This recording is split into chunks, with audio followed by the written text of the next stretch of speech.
Hello, ladies and gentlemen. Welcome to Calls. This is the 2025 RSM DFS Tactics show. The last show of the 2025 calendar year. I don't do anything for the Grant Thornton or any of the events that are held in December.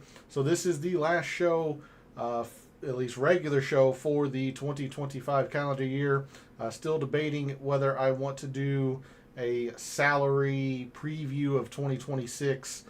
So let me know in the comments if you would like to see that in the month of December. But we are here tonight for the RSM. We are going to take our final look at the forecast. We're going to take a look at the mixed condition model that I've made for Sea Island this week in the RSM Classic.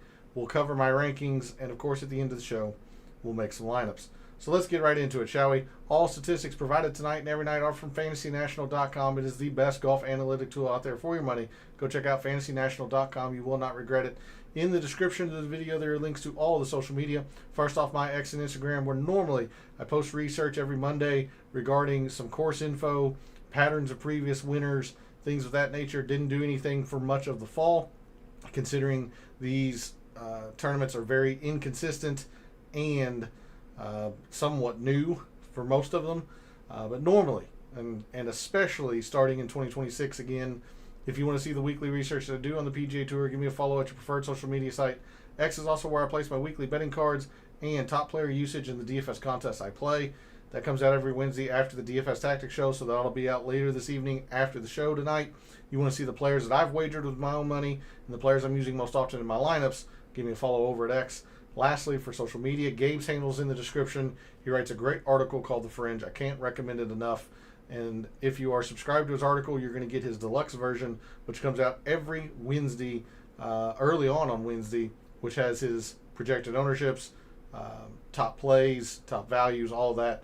So you really are missing out if you aren't subscribed to that article. And make sure you're showing him some support. Follow him over on social media. Lastly, for this intro, we are live. Chat's open. I want to hear from you all. I'm going to post the poll question here momentarily, so I'd love to have your all's feedback on that. And then, who's your winner? Who are you targeting this week? What style of players do you think perform best at Sea Island? Who are you staying away from, perhaps? So anything and everything RSM Classic, put your thoughts and opinions into the chat. I'll always get to those. Any lineup questions, that's what we're here for. And then, if you're not able to catch the show live, put your thoughts and opinions into the comments. I'll always get to those as well. So let's get into it, shall we? For the final regular 2025 show, let's do let's figure out our strategies and our tactics for the 2025 RSM Classic. We're going to start, as we always do on Wednesday night, over at the Super Forecast over on Windfinder, and I will post the poll question for this week.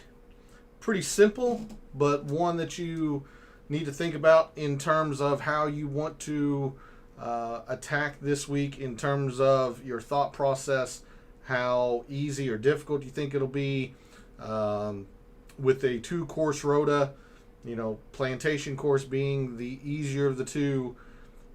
You're going to want to figure out what you think the scoring average will be, the difference between the two. So, what do you think the cut line will be this week? Is it -6 or better, 5, 4, or 3, or worse? So feel free to put your thoughts there. I would love to hear the community's views on what you think the cut line will be. We look at the super forecast for St. Simon's Island, and there's not much here. Very, very little wind, which is not usual for St. Simon's Island, especially this time of year, but forecast shows that there is very, very little wind, single digits throughout the entirety of the cut portion, Thursday and Friday. No precipitation in the forecast. The wind direction doesn't even seem to change all that much. Looks like a great week for golf, to be quite honest with you. Tomorrow, high of 75. Friday, the high of 68. So perhaps a little bit of a favor to the Thursday Thursday portion of the draw, I guess, Thursday afternoon. But I didn't factor that in, only because it's a little bit warmer, that's all. But I don't see any kind of wave advantage here or course advantage to speak of. And if we zoom out, more of the same. Perhaps some gustier winds on Saturday, but the sustained winds are still in the single digits. And then Sunday looks fantastic as well, highs in the mid-70s. So this just looks like a perfect week and weekend for golf to finalize 2025. So I did not factor in any kind of course or wave advantage. So we'll move to Fantasy National, and of course, as soon as I do that, I remember that I did not unstar these players. No field changes that I have seen other than Victor Paris, who I believe we talked about Monday night. So Victor Paris has withdrawn, and his replacement is not in the mixed condition model. That is Tommy Gainey. Tommy Gainey has taken his spot, and he is not in my mixed condition model since I made the mixed condition model last night. But the thing that we're going to look at with that forecast, I just think this is going to be pretty darn easy. I just do. It is very rare that we get, sorry, that's the mixed condition model. I'm looking for the historic conditions. It's very rare that we get calm winds. Seaside still generally plays to average even in calm winds, but it can play easy as well. But definitely the Plantation course is going to be easy. Very, very easy. The only time the Plantation course gets difficult is if the wind picks up, as you see here, like it did in 2022. Windy in 2021. It was difficult. But even moderate winds, the Plantation's pretty easy. These are not moderate winds. These are very calm winds. So I just don't see this being anything other than easy this week. So, in the field this week, your top performers in 2025 when rounds have been easy relative to par: Lonto Griffin, Gordon Sargent, Cameron Champ, Kevin Roy, Camilo Villegas, Takumi Kanaya, Daniel Berger, Chris Ventura, Sam Stevens, and Michael Thor Bjornsson. The only other filter that we're going to look at, I have to expand the time frame just to make it so that enough rounds are brought in. Your top performers on short courses. Both of these courses are under 7,100 yards. Seaside, in fact, right at 7,000 yards. So both of these short courses, your top performers on short courses the past 2 years: JT Poston, Keith Mitchell, Mark Hubbard, Austin Eckroat, Patrick Fishburne, Brian Harmon, Tom Hoagie, Eric Cole, Ryo Hitsatsune, and Denny McCarthy. So those are the only two filters that I think we're going to be focused on this week. I did use both filters in the mixed condition model. So speaking of that, why don't we go ahead and transition to the mixed condition model that I've made for St. Simon's Island and the RSM Classic this week. No off the tee. I spent all week talking about how I just don't think off the tee is going to matter, much like I don't feel like it did at the Bermuda. This is a short positional course. Driver is not utilized all that often. Even though these fairways by the GCSAA fact sheet are listed as very wide, I don't recall them being all that wide. They just are hit very often because players are clubbing down. So I don't have anything off the tee. That is the first kind of area where I'll be weak if off the tee really does matter. We start with 10% in approach, and this is actually a lot less than what I normally do, but approach hasn't been that big of a deal either around St. Simon's Island and Sea Island Resort. It's really about one shot type here, and we'll get into that. But you don't want to ignore the approach, so I have 10% there in the last 24 rounds. So who's been hitting their irons, very, very well. We talked about this Monday night on at the end of the show. Players who have been playing and playing well lately. I think Going back to 2015, every single winner at the RSM has accrued a top 20 in the fall portion of that year's schedule and then won at the RSM. Most players have accrued multiple top 20s. So I want to make sure players are still playing well, and a lot of that is in irons. But the main shot type here around Sea Island Resort is the putter.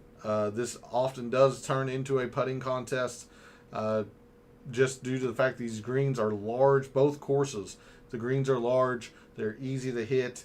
And again, the course isn't long, so the driver doesn't matter. It really does come down to the putter.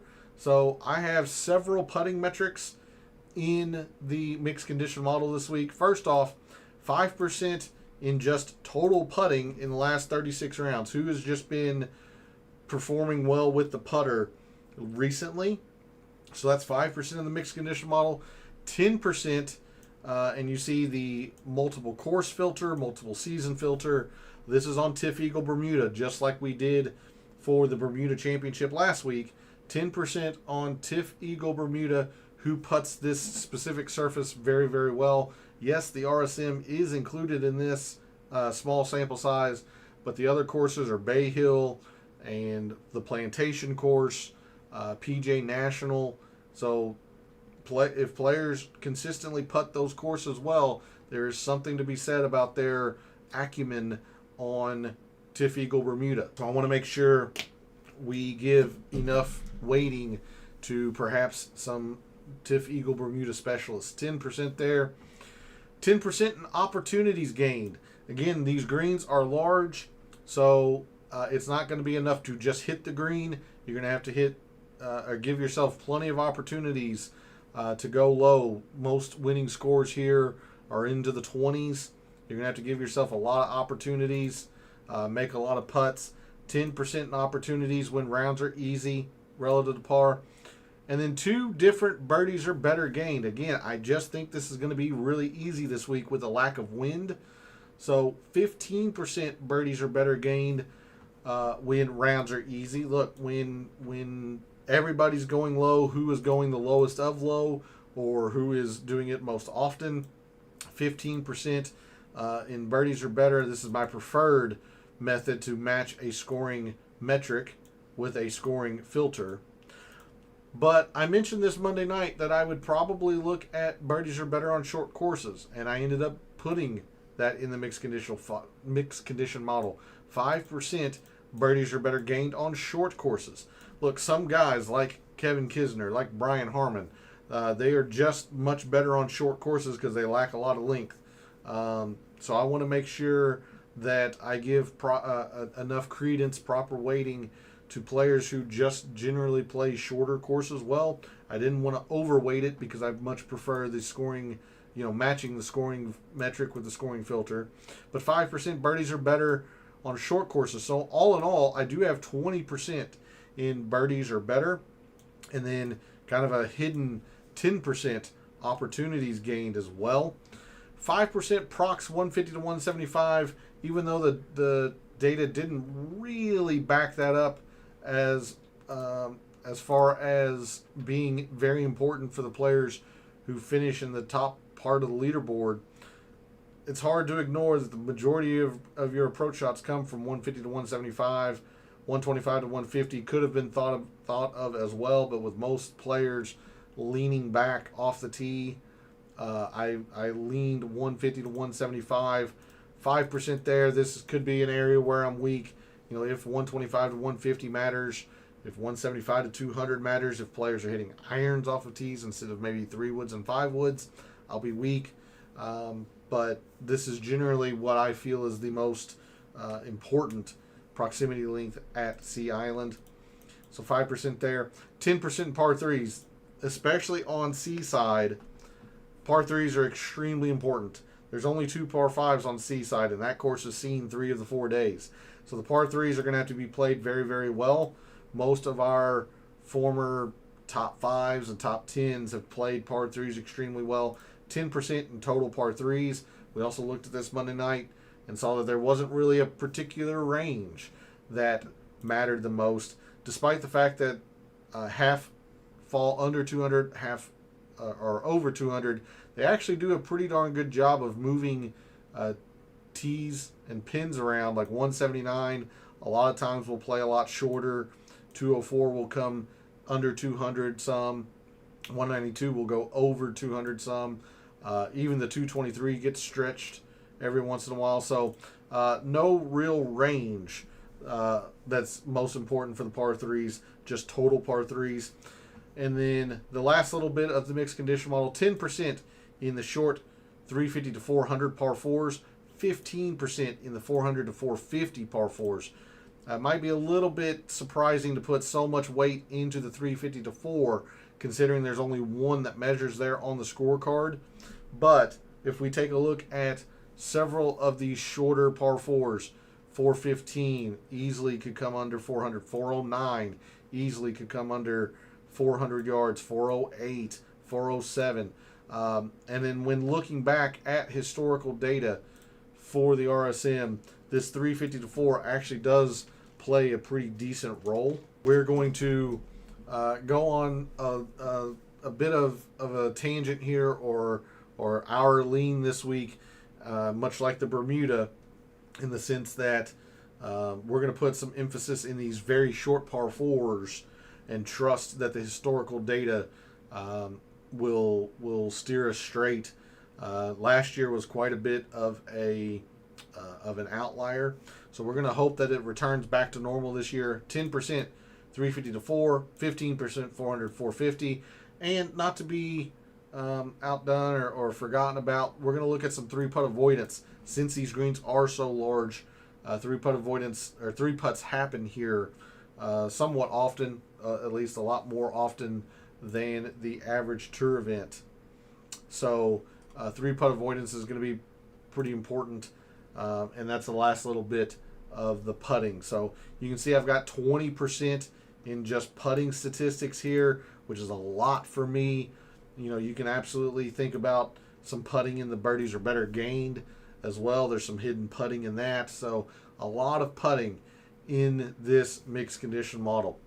So hopefully that explains some areas where I might be weak, or you might think a little bit differently from me.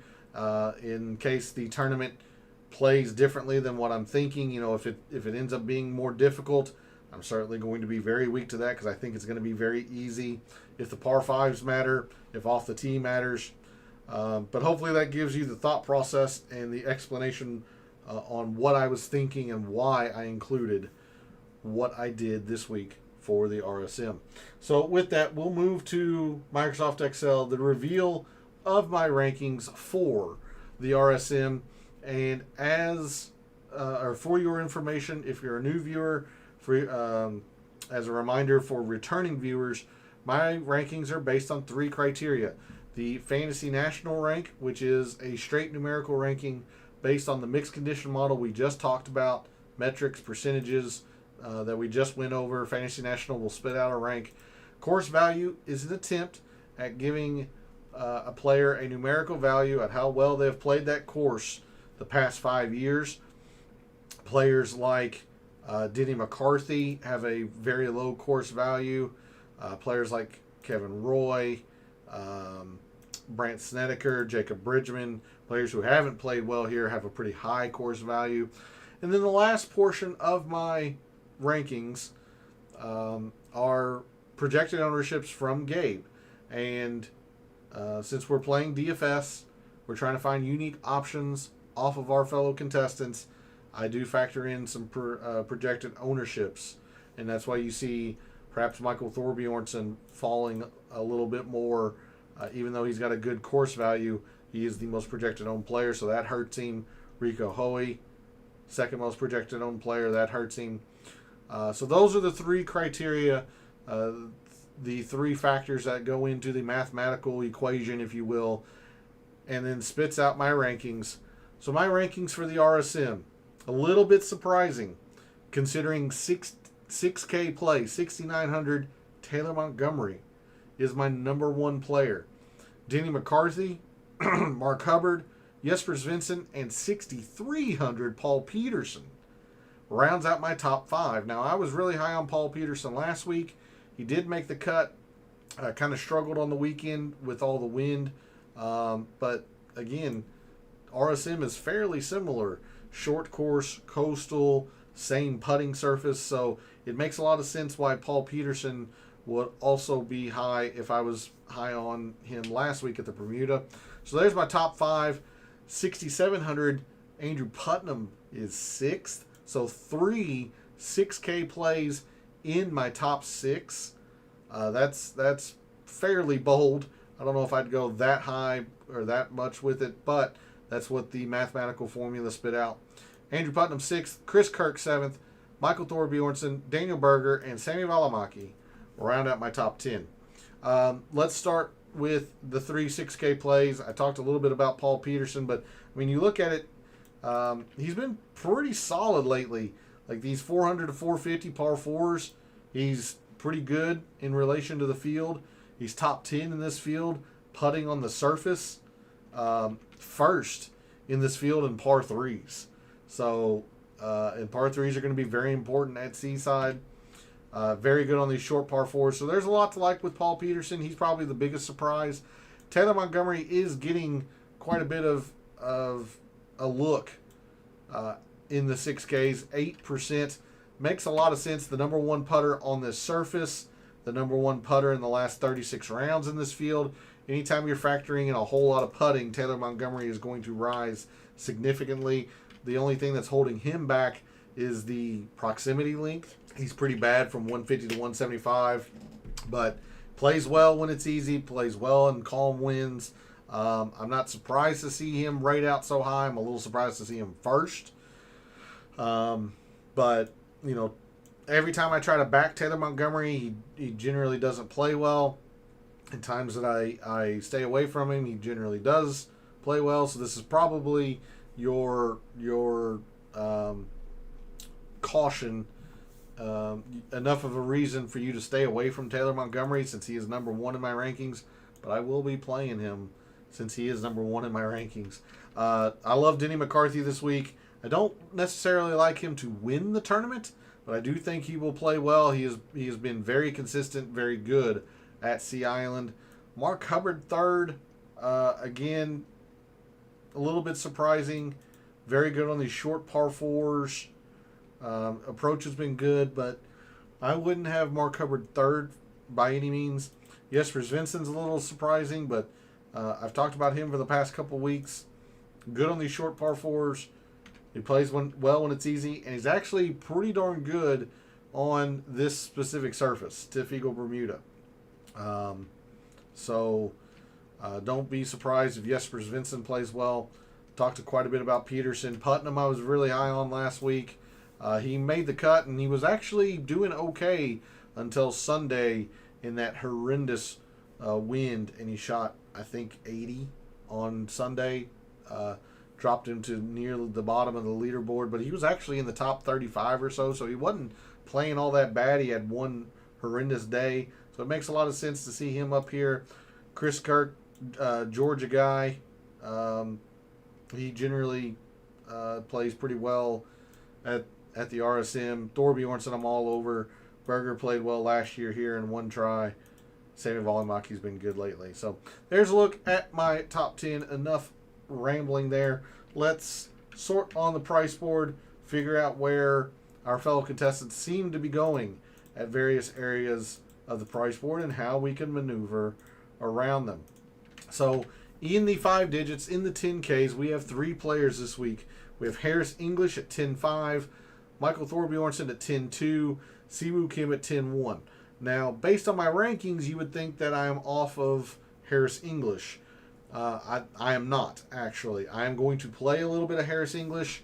I'm going to be right at this kind of 13% mark, probably hovering anywhere between 10 and 15% Harris English. I want to make sure I use him because he has played pretty well in a couple tries at Sea Island. He's a Georgia native. Home game for Harris English. I know he doesn't rate out well. He generally plays, better when it's difficult, but I mean, he was on the Ryder Cup team for a reason. Like he's played well lately. good on this surface. You would expect, since this is a home game. He's been very good, just in general with the putter lately. Number 2, 3-putt avoider. So very, very strong metrics in terms of putting for Harris English. I'm going to make sure I incorporate him into a few lineups. I am all in on Michael Thorbjornsen this week. Even though he is the most projected owned player, that will not scare me away. I'm very confident that Thorbjornsen will play well. Top 3 in irons in this field. Top 5 in birdies or better gained when it's easy. 3rd in opportunities. Been decent with the putter. Very good on short courses, or at least birdies on short courses. So Thorbjornsen has a lot going for him, which means I'm out on Siwoo. Might be a little bit surprising considering he rated out fairly decently, but he's not been particularly solid at the RSM. It's only 1 or 2 tries. It actually might only be 1. We can check that. Whoops. We'll go to Siwoo and the RSM. It's a couple. Well, it's only 1 try in the sample size that I'm gathering, because I only go back 5 years. But even so, in the late 2010s, 3 missed cuts, a 71st in 2023. Does have a historical top 20. That's way back in 2015. This just doesn't feel like a good Siwoo course. You see the Bermuda's his worst by far surface. Sorry, I meant to go back to Excel. There we go. This is just Bermuda's his worst surface. He's not in good form with the putter. Yes, the number 1 birdie or better gained player, but Siwoo is at his best when he can really take advantage with his driver. It's not that he's overly long. He's just extremely accurate. And while this place does reward accuracy, you just don't use your driver very often here. I just don't see this as a very good Siwoo fit. So I am off of Siwoo in the 10Ks, meaning I am all in on Thorbjornsen. He's going to be 80 to 90% of my lineups. And I will sprinkle some Harris English. He'll be around 10 to 15% for me. Moving into the 9s. I've been hesitant on Rico Hoey the past couple weeks. I'm still going to be hesitant with him, considering he is the worst putter on this surface.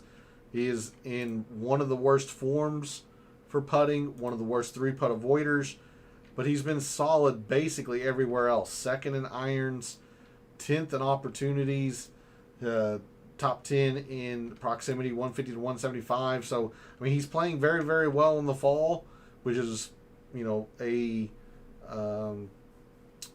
factor, or has been very consistent for these past champions of the RSM.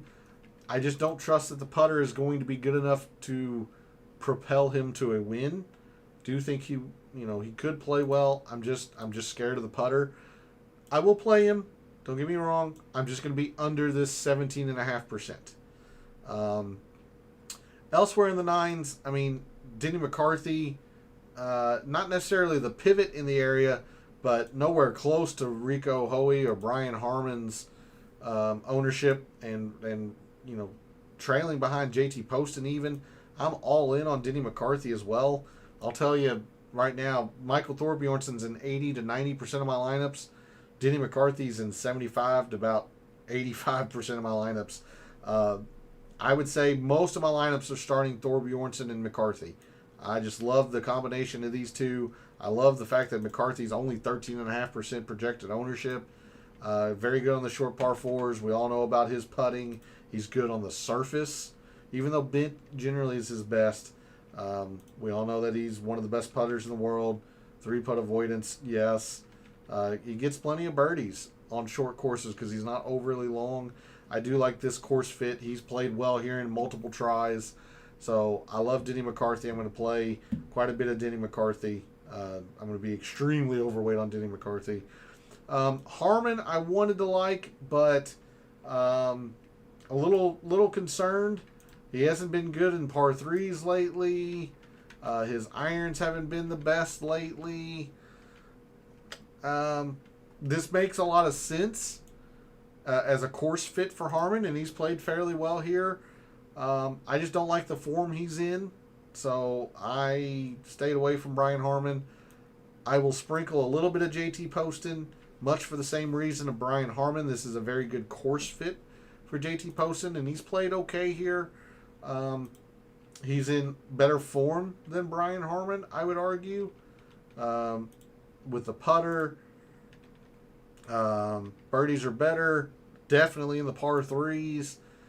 I'm just a little bit wary, considering he's not very good on the surface. He, like Denny McCarthy, much prefers bent. So I'm only using JT Poston a little bit, especially since he's more owned than Denny McCarthy, who's cheaper. So I just went to Denny McCarthy a whole bunch. And then at 9,100, I will use a little bit of Daniel Berger. He's only played here once, but it was a runner-up finish last year. So I will play some Daniel Berger, thinking that perhaps this is just a course that he really likes. So all in on Denny, playing a little bit of Rico. I don't like the ownership, and I'm very concerned about the putter. I will play a little Poston, and I'll play some Daniel Berger, probably, right around this 10 to 15% mark. Moving to the 8s, like Chris Kirk, top 10 in my rankings.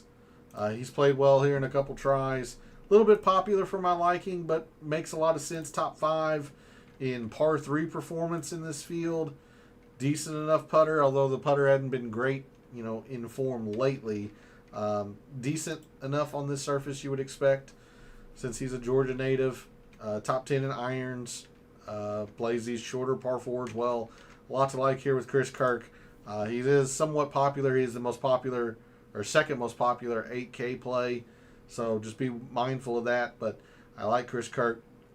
I was really high on Vincent Whaley last week, and these two courses are pretty darn similar. So why am I not playing Vincent Whaley this week? He actually doesn't do as well when it's easy. Hey, good evening, Phil. Thanks for jumping in chat. Much appreciated. Hopefully you're ready for the RSM last regular show of 2025 for me. I might do something in December, like in preparation for 2026, but I haven't decided on that yet. But talking about Vince Whaley, why I'm not on him for this week, he generally plays his best when it's windy, which is what Bermuda was last week. Now he does play his best when it's easy. I don't know. I've got an outright on Vince Whaley. I just see the range of outcomes for Vince Whaley being very wide, and if a player is very volatile in my mind, I'd much rather bet the outright on him as opposed to tanking some of my DFS lineups. So I do have an outright on Vince Whaley, but I'm not playing him in DFS. You've talked about Pearson Coody a lot over the past month or so. I just don't see this as a good course fit. Having said that, he played well at Bermuda, but you see, he was atrocious in his one try at the RSM Phil, so not there on Pearson Coody, even though he was fairly middling. I want to like Davis Thompson. A lot of it, the fact that he gives himself a lot of opportunities, plays these shorter par 4s well, but he's got some Joel Damon's syndrome in him. It's not enough to give yourself the opportunity. You've got to make putts, and Davis Thompson has been one of the worst in this field on this surface. And the putter right now for Davis Thompson has not been good.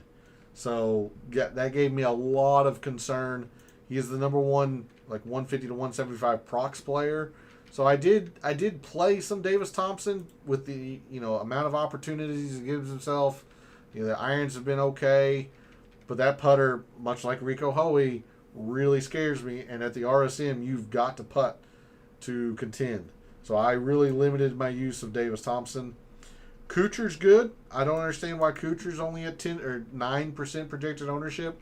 Kuchar makes a whole lot of sense here. Much better with the putter than Davis Thompson. Top 10 in this field in putting is Matt Kuchar, at least lately. So take a strong look at Matt Kuchar. And then everybody seems to like Nico Echeverria. Makes a lot of sense. He's played pretty darn well here. I'm going to play Nico Echeverria. It's just going to be, I'm going to be limiting my use of Nico Echeverria just because he's so popular. So in the 8s, I do like Chris Kirk. It's a little bit more ownership than I would want, but it makes a lot of sense. I'll sprinkle some Davis Thompson. I have a lot of concerns with the putter. I want to really, really like Matt Kuchar. He's just getting squeezed because of his price point, because I'm all in on Thorbjornsen and I'm all in on Denny McCarthy. So, trying to fit those two with a Matt Kuchar with a couple players in the 7s that I really want to use made it a little bit difficult without going to the 6s. So Kuchar just kind of got squeezed for me, but I really do like Matt Kuchar if you're building more balanced lineups. Or maybe you're not in on Thorbjornsen or what have you. So moving into the upper 7s, you can take a little bit of a look at Jacob Bridgman. He has not played particularly well here, but it's a little surprising to see why not, because he's one of the best putters on this surface. Good putter in general. Plays his best when it's calm. Plays his best when it's easy. There's a lot to like here with Jacob Bridgman. Missed the cut at the Sanderson Farms. Wasn't all that great. But if we take a look at the RSM, it's mainly been off the tee, which has been his bugaboo at the RSM. I just don't think it matters all that much unless he's, hitting it into the oceans. But his putting on this surface has been pretty good. He's been, kind of middling at the RSM. At the Cognizant, he gained 7. That's where a lot of that's coming from earlier this year, I would imagine. Played very well at the Cognizant. Has he played Bay Hill? He has. He gained at the Bay Hill. So, for the most part, he's gained on this surface. So I kind of like Jacob Bridgman. In my classic, you're stacking a course.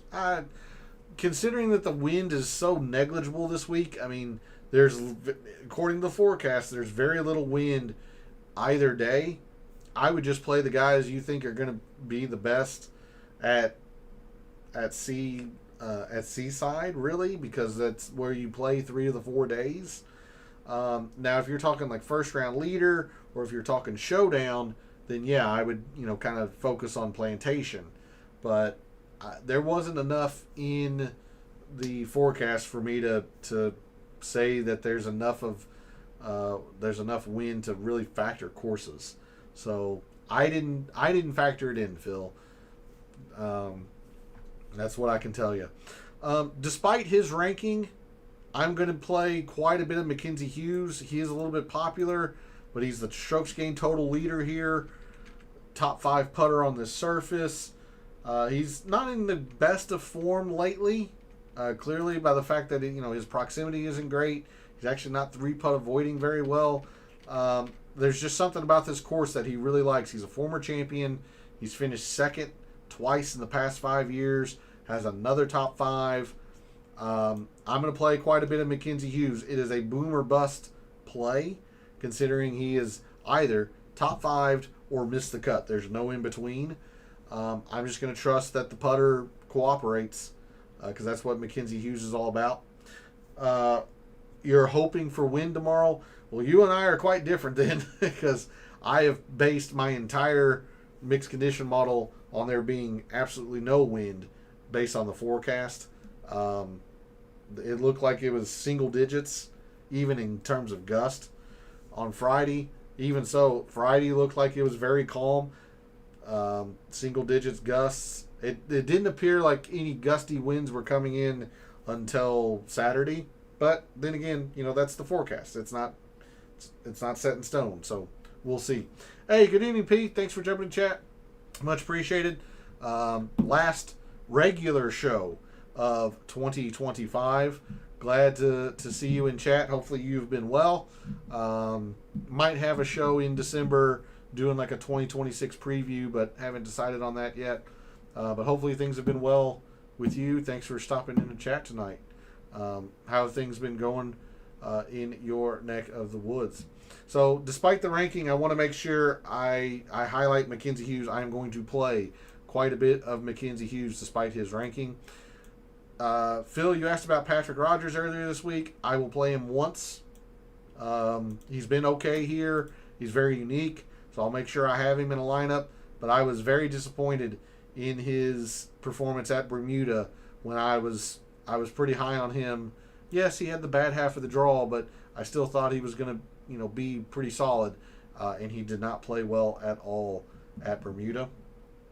All is well. Hope the same for you. Appreciate that, P. Yeah, things have been very good. The Worldwide Technologies was amazing 2 weeks ago for me.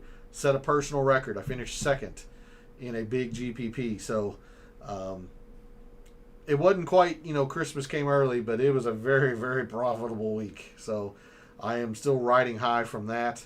Haven't hit an outright in a little while, but I've had some pretty good sweats. We're going to try and end 2025 off on a strong foot as well. Comfortable golf weather this weekend, 55 degrees. Windfinder had the highs, in the 70s. It just looked like a perfect weekend for golf. Moving down into more of the mid-sevens, I'm going to play a lot of Eric Cole. Another short course specialist. He's played very well at the Cognizant, which, these are the same types of greens, Tiff Eagle, Bermuda. He's also generally played pretty darn well when it's on short courses, which is what the Cognizant is. Fourth in birdies are better on short courses. The putter's in form right now. He's not, all that unique, but I am going to play quite a bit of Eric Cole. Takumi Kanaya is actually worth a look, especially if you're a big believer in putting. Decent enough on this surface. 8th in par 3s and 3rd in terms of putting form. So even though I'm not playing him, I did want to give a shout to Takumi Kanaya for the putter alone. Seamus Power, a lot of attention at 14% projected ownership. Makes a lot of sense, especially since he played Bermuda well. He's been excellent in 2 tries at the RSM. I'm just going to take a stand. I can't play all the chalk. I'm playing a lot of Thorbjornsen, who's chalk. I would play, Chris Kirk and Nico. I'm playing Mackenzie Hughes, who's pretty chalky in his price his price point. So I can't play all the chalk. I'll just take a stand on Seamus Power. It's a little dangerous, but I'll just take a chance. Instead, I'm going to go to Jesper Svensson a lot. Sub 5%. Top 10. Birdies are better gained when it's easy. Top 5 on these short par 4s. Irons have been good. Top 10 on the surface. I like a lot about Jesper Svensson. He is known as a big hitter, but we talked about this at the Bermuda. He plays these shorter positional courses pretty darn well. Look at another good comparison course in the Sony, and he was solid there. I believe he top 15, if not top 10. So I really, really like Jesper Svensson, and seeing him at sub 5%, I just went all in on Jesper Svensson as well. Taking a stand on Harris and Harman, meaning you are playing them or you're not playing them. Because Harman makes a lot of sense. But they both make a lot of sense being Georgia natives. They've played well here. I don't hate the fact if you're taking a stand on Harris and playing him. Makes a lot of sense. I actually like that. I am worried about Harman and his form lately. But makes a lot of sense if you're going to take a stand because those two have played this event very well in the past. But yeah, I'm going to play metric F tons of Jesper Svensson. If he doesn't play well, I'll lose. But I've got a lot of Jesper Svensson since he's so unique, banking on the fact that the irons stay good, that he continues to putt well on the surface, all of that. Valimaki, also at the same price, just fine. Very good when it's easy. He more like Worldwide Technologies and Vedanta likes these, bigger yards where you can kind of free wheel driver, but he still rates out well because he's pretty good on the par threes. His putter's in pretty good form right now. Very good from 150 to 175. So I will play some Sami Valimaki, but make no mistake, more often than not, as in like 3 out of every 4 times I'm at 7,500, I'm playing Jesper Svensson. Moving down into the lower sevens, I'll give P's boy Doug Gim a casual shout. His irons have come back to Doug Gim-like levels. With Doug Gim, it's very simple. It's all about the putter, and I do worry, considering the RSM really, really emphasizes putting. So, Doug Gim's going to have to give himself a whole lot of opportunities if his putter's going to stay uniform or normalize, regress to the mean, all of those statistical terms. But his irons have gotten better, so I will give the most casual of mentions to Doug Gim. Staying on playing them, yeah. I mean, I understand why you like Brian Harman. I'm not there because of the current form. I am much more a believer in Harris English. Gim needs win number 1. Well, the RSM is known for these first time winners. Sorry, I'm gonna delete this extra page there. You think about the past 3 or 4 winners last year. Mav McNeely, first time winner. Ludwig, first time winner. Adam Svensson, Taylor Gooch, all first time winners. So the RSM is the place to do it. I just don't know if this is the right place for Doug Gim, just because of all the emphasis on the putter. Moving down into the lower sevens, I mentioned him, I think, at the Bermuda. Maybe it was at the Worldwide Technologies. But, again, Austin Eckroat, despite the fact that this place emphasizes putting, and Austin Eckroat's not generally a good putter, you always, always, always have to pay attention when a player has played a tournament multiple times and continuously gains strokes on those greens. You've got to pay attention to that. And Austin Eckroat has done that.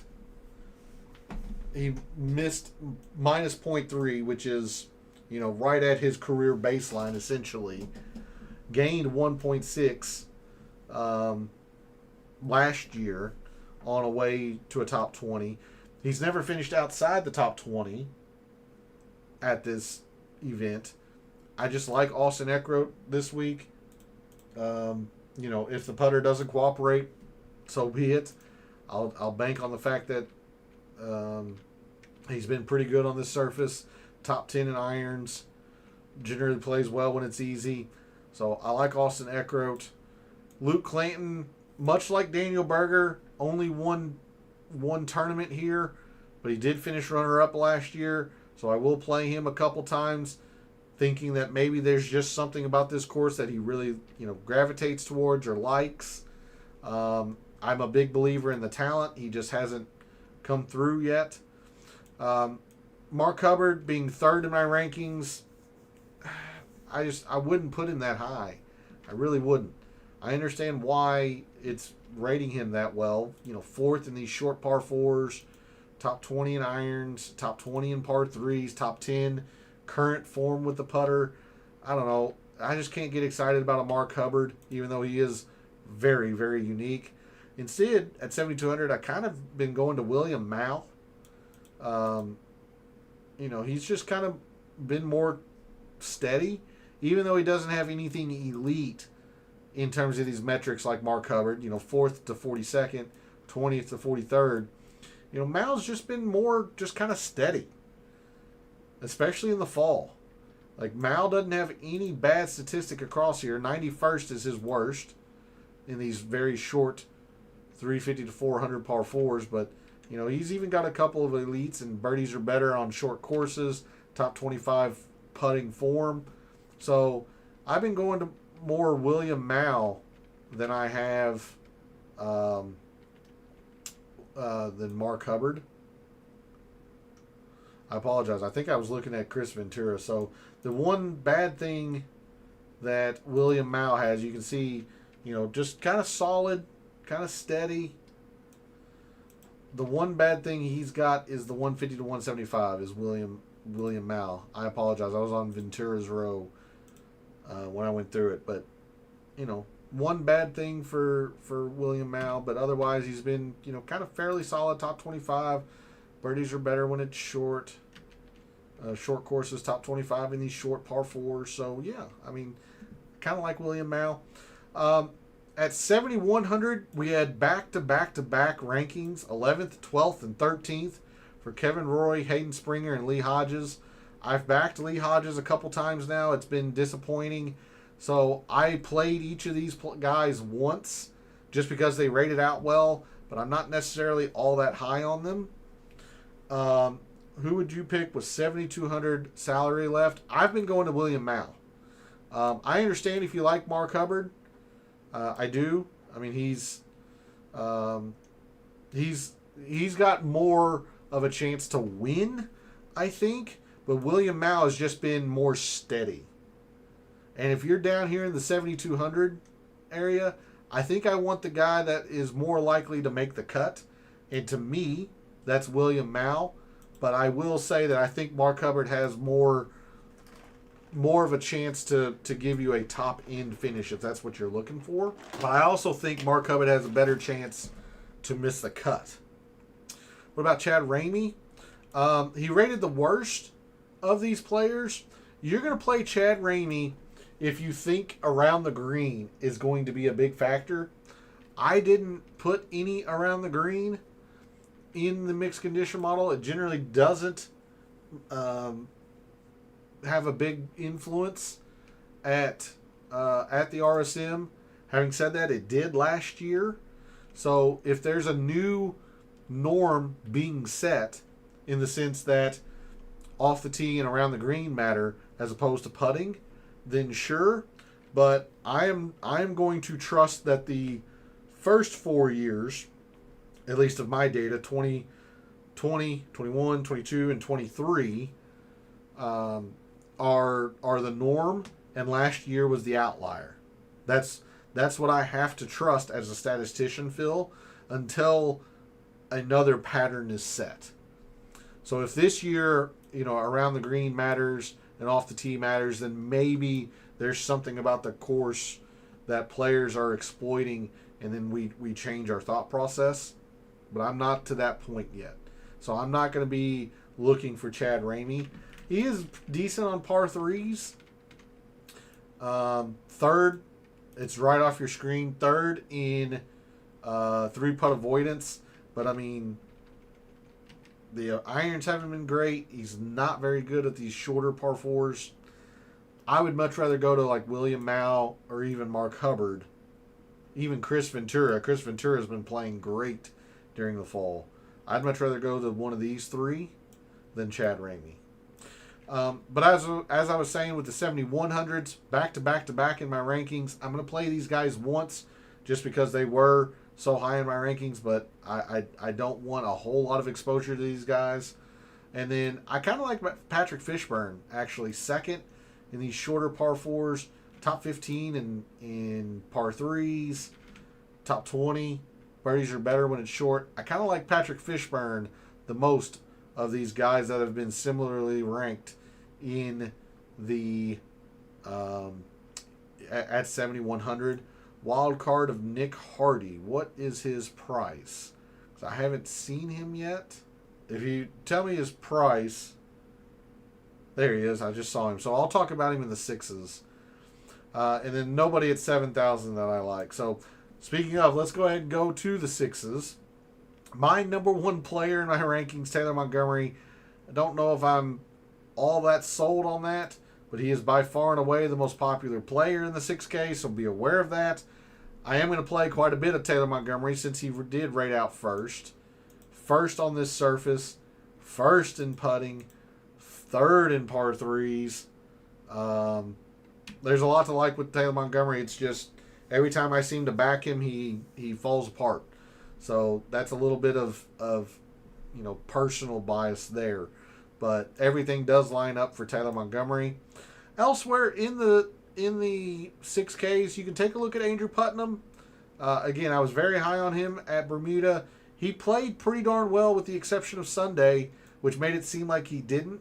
I mean, he was in the top 30 or 35 until he imploded on Sunday. So, I mean, Andrew Putnam's worth a look. Everyone's going to laugh, but I talk about it all the time. When players play an event multiple times and they continuously putt well at that event multiple times, when they are a bad putter, you have to take note of it. And Joel Damon has gained several times at the RSM, top 5, top 30. It's worth a look. If you are in the 6Ks, it is absolutely worth a look on Joel Damon. We all know how good his irons are, even though they haven't been lately. Second in opportunities when it's easy. Good with the par threes. It is simply all about the putter for Joel, and he has putt this tournament, these greens, pretty well. So take a look at Joel Damon. I'm not saying to go crazy with it, but take a look. Carl Phillips. You mentioned Carl Phillips earlier this week, Phil, and that's a pretty good shout. Top 10 and birdies are better when it's easy. Top 20 in opportunities. Not been great on these short par 4s. Very good with the proximity. He's got very good things going for him and a lot of very bad things going for him. So not in love with it, but I can see the logic behind it. If you're gonna bank on it being very easy, he's played very well when it's easy. Since we're here looking at Nick Hardy, obviously he doesn't rate out well. He hasn't been particularly strong at this tournament. He's not putt this surface very well. Decent enough on the short par 4s. Decent enough on short courses. Nick Hardy never popped on my radar, but he at least has a couple of things going for him, as opposed to somebody who's been, all red. So at least he has a couple of things going for him, but I can't recommend it. I mean, at 6,600, I would play Phillips or Chan Kim, or I'd find a way to find 100 on Joel Damon or Putnam or even Taylor Montgomery. Last name I'll mention in the 6Ks, rated 5th in my rankings. Again, it's Paul Peterson, number 1 in par 3s in this field, and Seaside really emphasizes par 3s. Top 10 on these short par 4s. Top 10 putter on this surface. Dumpster diving, to use your term, P. If you're going to get real greedy up top, take a long look at Paul Peterson at 6,300. Okay, we're actually right on time, so I want to make sure I make some lineups in case people have lineup questions. So we'll get into that. Hardy owns the course record at the par 3 course. Yep, I think you've mentioned that a couple times, P. He hadn't done a whole lot on the PGA Tour, but I mean, these guys are the best in the world, so it doesn't surprise me that he holds, a course record near you. Okay, if I can factor that into the model. I don't have. There's no Annetsberger is not in Fantasy National. I can tell you that. Okay, let's make a couple very quick. What we think are going to be pretty popular lineups, and see what we need to maneuver around. Thorbjornsen is the most popular player, and then it's Rico Hoey. By doing this, I am going to come down to Taylor Montgomery. I know it's only 8%, but he is by far and away the most popular 6K play, and it's not particularly close. So I will drop down to Taylor Montgomery there. Looks like Mac Meisner is getting some attention at 7,500. Then this is Seamus Power And then 8,000, neither of those, but then it would be Mackenzie Hughes or Eric Cole. Yeah, this can be, well, Eric Cole is what, 12.7. Meisner's actually more. So that looks like it's going to be a fairly popular style there with Taylor Montgomery at the bottom, considering he's 8%. Thorbjornsen and Hoey. Hughes is pretty popular for his price point. There's a lot in the mid-sevens. If our fellow contestants aren't going, Thorbjornsen and Hoey, maybe they go, if they do a more balanced build and start with like Brian Harmon, like you're talking about, Phil, looks like they're going to do something to the effect of like Brian Harmon, Chris Kirk, Vincent Whaley, Nico. Yeah. This would be,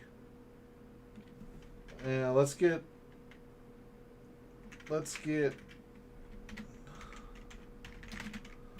Echeverria. Yeah, this is more Aiken to it. We'll do Mac Hughes again. Although this could be C. Tagala. But Mackenzie Hughes, Eric Cole, and Seamus. Or Mac Meisner. But this looks like the build of a balanced lineup. Going with Brian Harmon. This very well could be Rico Hoey. Doesn't look like many people are going to JT Poston. Chris Kirk or Vincent Whaley. Nico's very popular. Mackenzie Hughes is the most popular. Upper 7. So those are two style of line, or that's the most popular kind of quote stars and scrubs, and this balanced lineup. So how are we going to maneuver around that?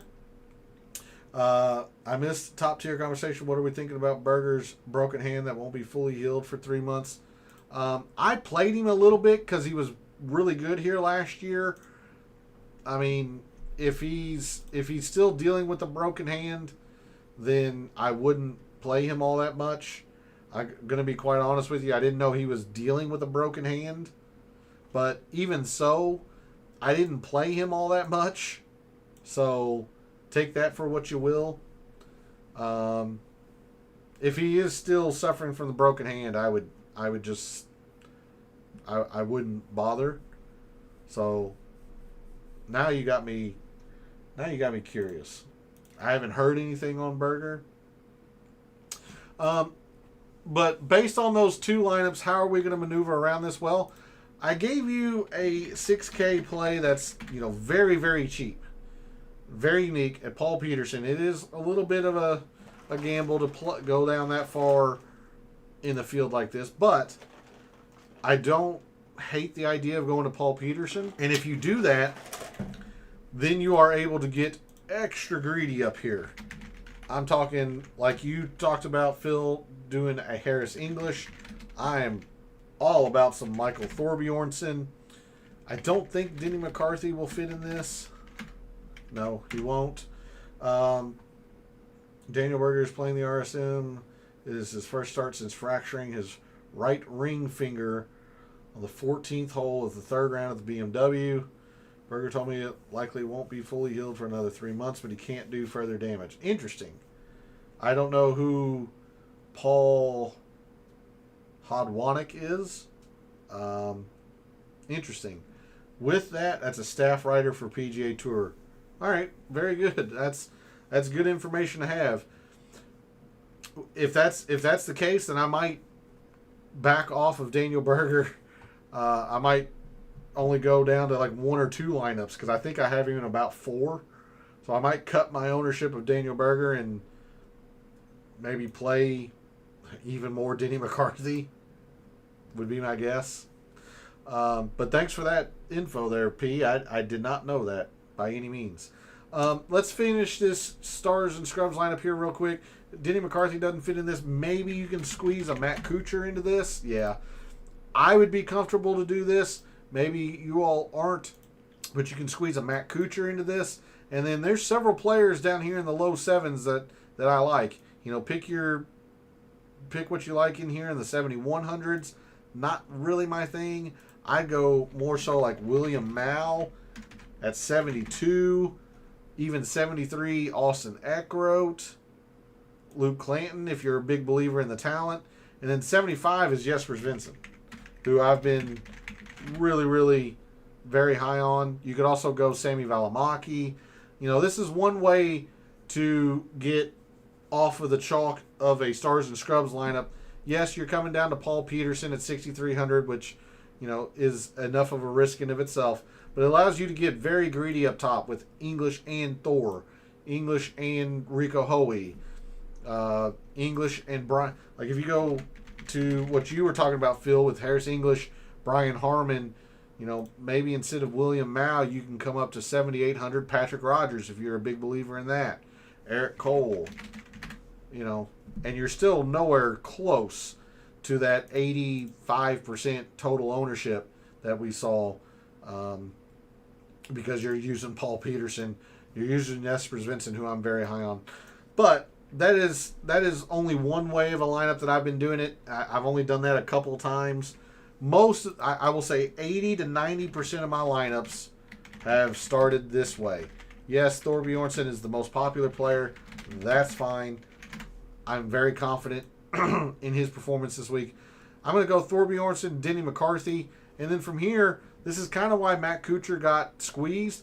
I'm just going to load up on the sevens. I love Mackenzie Hughes this week. I will play a lot of Mackenzie Hughes. If he doesn't play well, I'll lose. Eric Cole, Jesper Svensson, Austin Eckroat. Sometimes I'll leave some money on the table and go Taylor Montgomery. So that is my core for this week. I've got a very, very small, tight core. I got some Blades Brown too, and Frankie Sapan. Okay, yeah. I'm not in on either of those, but all right. So there's my core for the week. You know, these 7 or 8, you know, you might want to throw in, at least for me, I could probably make a justification for like Matt Kuchar being a part of my core. Very, very small amount. Maybe William Mao. But these are the 7 players I'm going to most often in my lineups this week. So that is what I have for you all. Actually, I'll leave that up in case you all want to see. That's what I have for you all in terms of a DFS Tactics show for the RSM. Want to thank P and Phil for jumping to the chat. Very, very much appreciated. Thanks to everyone else out there who tunes in, watches, listens, supports the channel by liking the videos, commenting, and subscribing. Always appreciate it. Love what I do. Taking a very in-depth look at golf statistics, giving you a statistician's view of what he sees, trying to help us all win a little bit of money in the process like we did 2 weeks ago at the Worldwide Technologies. We're going to try to end 2025 off on a very, very strong foot and get prepped for 2026. So be on the lookout over on social media. I'll post my betting cards and my top player usage over there here shortly. And if I do a December show in preparation for 2026, I'll make sure I post it over to social media. So thanks again for all the support, for all of the wagers you've made this week for the RSM, for all the DFS contests you play this week for the RSM, for this weekend and every weekend. May all your bets be profitable. Happy Thanksgiving, everybody.